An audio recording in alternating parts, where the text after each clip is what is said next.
In this video, you will learn how to use the Ramp Services tab to update or create a service request within TFBO. In this particular case, we will open one of the NetJets flights for 324 Quebec Sierra and enter some Ramp Services. We'll open the flight and then choose the Ramp Services tab, or tab number 3. As you can see, there are several options, a lot of which we do not use on a daily basis, some of which we use on a regular basis. This is the notes section. These notes will appear on the ramp column of the digital book/board. I'll just go ahead and write notes go here. We'll come up and choose a service or a couple services.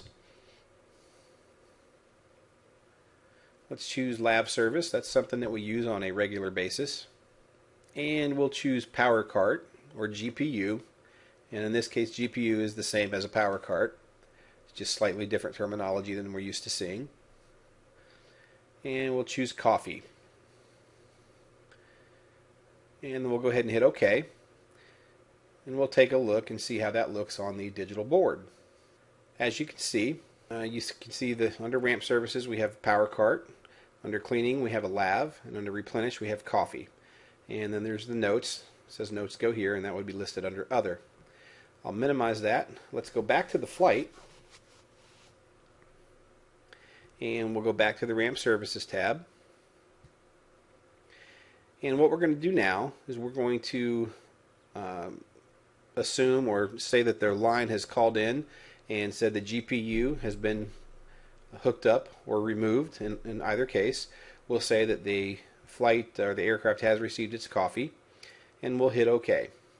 We'll bring the digital book/board back up, and you can see that the only thing left under the ramp column now is the lab service and the notes, neither of which did we mark as complete.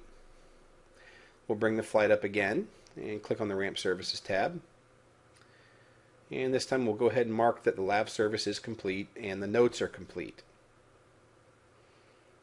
We'll hit OK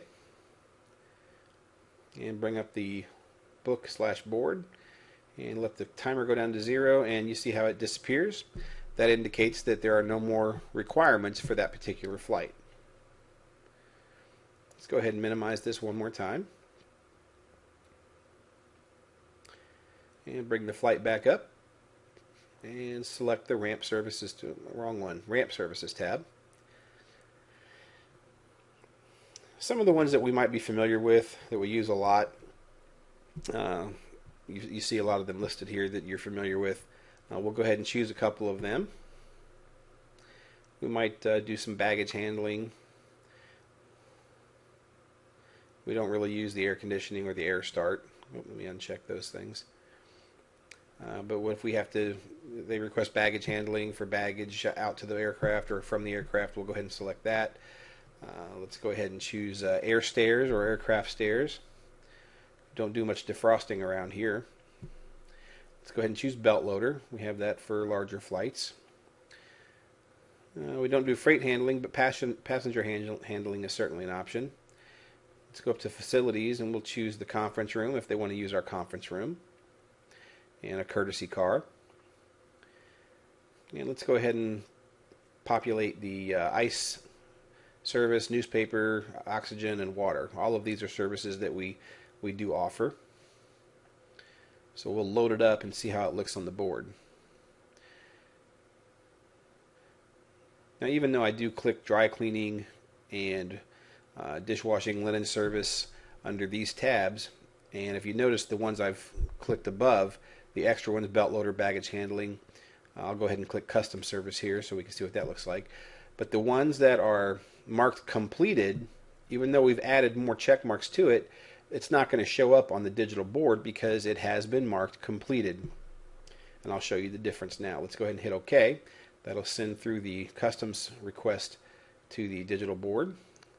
210, and there it is. We've got the conference room and courtesy car up there, as well as the custom service request. And as I said before, you'll see that none of the other items that we checked off are listed because those items are currently marked complete. Alright, let's go back to the flight again. Pull up the Ramp Services tab.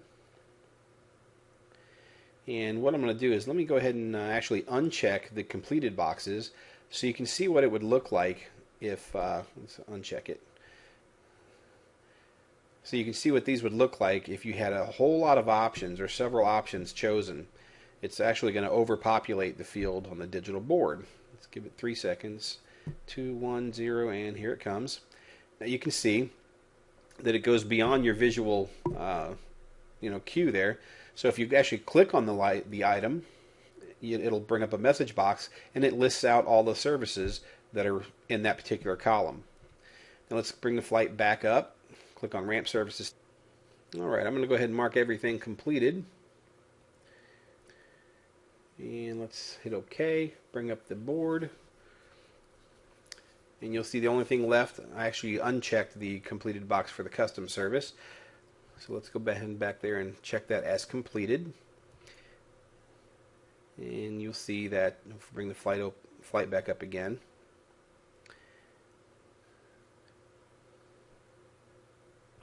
You'll notice that it disappears. Alright, let's open it up one more time. And I wanted to bring out one of the best points about this for our invoicing and accounting. Lav service and other billable items can be connected to the checkboxes so that when you have an item that we do bill for and you select it using the checkbox, it will automatically be added to the invoice when you hit Create Invoice.